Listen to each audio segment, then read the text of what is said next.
अस्सलाम वालेकुम। उम्मीद है आप सब लोग खैर खैरियत से होंगे। ये हमारी सेल्फ एम्प्लॉयमेंट और स्मॉल बिजनेस सीरीज की तीसरी वीडियो है।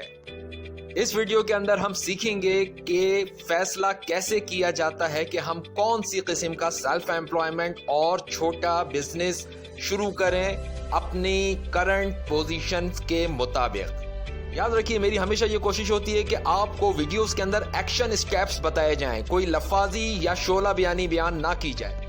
जब आप ये फैसला करने जा रहे हो कि कौन सा छोटा कारोबार आपको करना चाहिए, तो याद रखिए कि आपको एक अहम तरीन कानून याद रखना चाहिए। ख्याल रहे कि आप एक चीज जो पहले 70% कंप्लीट कर चुके हैं, तो उसको 100% की जानिब ले जाना आपके लिए कदरे आसान होगा बनिस्बत उस चीज के जो कि अभी आपने सिर्फ 30% की हो। लिहाजा अपनी काबिलियत का वो एरिया आप फोकस करें जिसमें ऑलरेडी आप 70% अचीव कर चुके हो पहले से। जब आप ये तज्जिया करने जाएंगे तो उसमें चंद सवालात आपको अपने आप से पूछना पड़ेंगे। आपकी उम्र और हेल्थ और जेंडर इस वक्त क्या है, यानी आपकी नेचुरल लिमिटेशंस क्या हैं, और अब तक आप वो कौन कौन से काम है जो आप कर चुके हैं, यानी योर एग्जिस्टिंग स्किल्स, और आपके पोटेंशियल स्किल्स क्या हो सकते हैं, यानी वो कौन से काम है जो आप कर सकते हैं अपने तजुर्बे की रोशनी में, और इनिशियली आप कितना इन्वेस्ट कर सकते हैं, इनिशियल कैपिटल आपका क्या है, यानी आपके अवेलेबल कैपिटल क्या है जिसके जरिए आप छोटा काम स्टार्ट करें।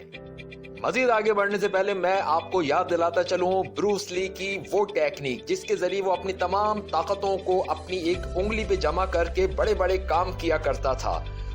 फोकस, कंसंट्रेशन, वो तमाम तवानाई एक जगह जमा करना। आप भी अब तक जो कुछ कर चुके हैं, जो कुछ आपका तजुर्बा है, जो कुछ तालीम है, उस सबको आपको एक जगह कंसंट्रेट करके फोकस करना है कि आप उसको अपने छोटे कारोबार में कैसे इस्तेमाल कर सकते हैं। आखिर इस तज्जिए के अंदर पहली चीज है आपकी उम्र और आपकी सेहत, यानी उम्र और सेहत की किस पोजीशन में आप हैं। जाहिर है फिजिकल, मेंटल और इमोशनल एफर्ट्स के लिए ये सारी चीजों को कंसीडर करना जरूरी है।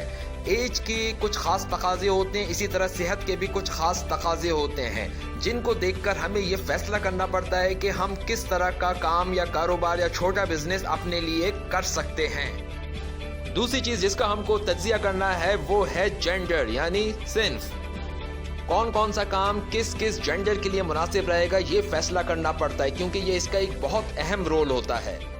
तीसरी चीज जो इस तज्जिए में बहुत ज्यादा अहमियत की हामिल है वो है आपकी एजुकेशन, ट्रेनिंग, कोचिंग, लर्निंग वगैरह। अपने आप से सवाल कीजिए कि फॉर्मल एजुकेशन, फॉर्मल ट्रेनिंग और कोचिंग आपने क्या क्या हासिल की है। क्या फॉर्मल डिग्रीज, डिप्लोमा और सर्टिफिकेट्स हैं आपके पास? इसके अलावा आपकी जो इनफॉर्मल एजुकेशन है, इनफॉर्मल सेल्फ स्टडी और सेल्फ लर्निंग है, जो आपने खुद से सीखने की कोशिश की है, खुद मुताला करने के लिए करके आपने आगे बढ़ने की कोशिश की है, इसके नतीजे में आपने क्या क्या नॉलेज हासिल की है, ये सारी चीजें पे गौर कीजिए। इस चीज का तज्जिया कीजिए कि आप अपनी डिग्री, डिप्लोमा, सर्टिफिकेट्स और जो इनफॉर्मल तौर पर आपने खुद से एजुकेशन ली है उसको आप कैसे कन्वर्ट कर सकते हैं अपनी बिजनेस, स्मॉल बिजनेस और सेल्फ एम्प्लॉयमेंट के अंदर। चौथे नंबर पर आपको तज्जिया करना है अपने मौजूदा तजुर्बे, अपनी महारत, कॉम्पिटेंसी, प्रोफिशिएंसी का।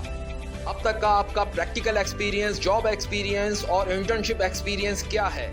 आपकी मौजूदा महारत, कॉम्पिटेंसी और प्रोफिशिएंसी लेवल क्या है? इस हवाले से अपने आप से सवाल कीजिए कि क्या क्या ऐसे काम हैं जो कि आप बखूबी सरअंजाम दे चुके हैं, और अपनी एजुकेशन और एक्सपीरियंस की रोशनी में ऐसे कौन कौन से काम हो सकते हैं जो बेशक आपने अब तक किए नहीं है लेकिन आप उनको सरअंजाम देने की पूरी सलाहियत रखते हैं। इसके बाद सबसे अहम तरीन सवाल आप अपने आप से कीजिए कि आप कैसे कन्वर्ट कर सकते हैं अपने ये तमाम फॉर्मल, इनफॉर्मल, मौजूदा तजुर्बा और महारत को अपने अर्निंग आर्म, यानी अपने सेल्फ एम्प्लॉयमेंट और छोटे कारोबार के लिए। पांचवें नंबर पर आप तज्जिया कीजिए अपनी फाइनेंशियल पोजीशन और फाइनेंशियल स्टेटस का, कि आपके पास इनिशियल कैपिटल कितना है, या फिर ऐसा तो नहीं है कि आपको बिल्कुल जीरो इन्वेस्टमेंट से स्टार्ट लेना पड़े। जीरो इन्वेस्टमेंट से स्टार्ट लेना कोई बहुत बड़ी बात नहीं है। इसको कैसे किया जाता है ये इंशाअल्लाह तालाउल अजीज आने वाली वीडियोस में आपके सामने पेश करूंगा। इसमें आपको अपनी करंट सेविंग लेवल का जायजा लेना होगा और ये देखना होगा कि अगले चंद महीने तक आपके पास रनिंग एक्सपेंडिचर्स के पैसे घरेलू अखराजात के हैं या नहीं। अब वक्त आ पहुंचा है फैसला साजी का। अब तक आपने तज्जिया किया है अपने मौजूदा स्टेटस, पोजीशन और लेवल का।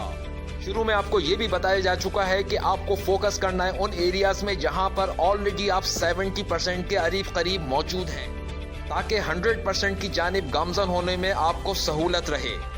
اب یہ جتنا بھی آپ نے انالیسس کیا ہے اپنی ایج، صحت، gender, current skill, potential skill, education, training, coaching, experience, expertise, competency اور پروفیشنسی کے حوالے سے، ان ساری چیزوں کو رکھ کر آپ کو یہ سیٹ کرنا ہے کہ بیسٹ پروڈکٹس اینڈ سروسز آپ مارکیٹ میں کیا پیش کر سکتے ہیں۔ اپنی موجودہ فائنینشیل پوزیشن بھی ذہن میں رکھنی ہے۔ کوشش کیجیے اپنے چھوٹے کاروبار کے لیے انہی گڈس اینڈ سروسز کے اندر آپ فیصلہ کریں جو کہ آپ کی ایجوکیشن اور ایکسپیرینس سے مطابقت رکھتا ہو، کیونکہ اپنے موجودہ ایکسپیرینس اور ایجوکیشن کو چھوڑ کر کسی بالکل نئی فیلڈ میں جا کے products, goods and services offer کرنے میں آپ کو قدرے مشکل ہوگی۔ یہ اب تک کے پورے ڈسکشن کی سمری ہے کہ کس طرح سے ان 4 پیرامیٹرز کو تجزیہ کر کے ہم کس طرح یہ ڈیسیژن لیں گے کہ کون سا کام، کون سا سیلف ایمپلائمنٹ کی طرف جانا ہے۔ انشاءاللہ تعالیٰ دوبارہ حضور ہوں گے آپ کی خدمت میں سیلف ایمپلائمنٹ اور اسمال بزنس سیریز کی ویڈیوز کے ساتھ۔ اللہ آپ کا حامی و ناصر رہے۔ اللہ حافظ۔